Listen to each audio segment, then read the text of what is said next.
மனசெல்லாம் ஆக்கோலம் நீ பொட்ட பூக்கோலம் மழை தண்ணி பட்டாலும் அழியாதம்மா.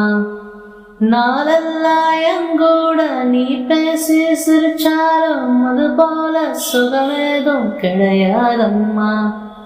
நெத்தியில சூரியான ஆற வச்சு பொட்டு வைப்ப, மருதானியில் மகாராணிய போத்தி வைப்ப, அழகேவோ முன்னால பணியாரிப்பேன். செவ்வந்தி பூவுக்கும் தென்பாண்டி காற்றுக்கும் எம்பாட்டுன்னா சந்தோஷந்தான். எம்மாமும் பொண்ணுக்கு சிங்கார கண்ணுக்கு எம்பாட்டுன்னா சந்தோஷந்தான். அம்மாடி கொலுசு சத்தம் ஆதாரமா கேட்கும் நித்தம், அழகேவும் பேசுன்னா கவிதை கொட்டும்.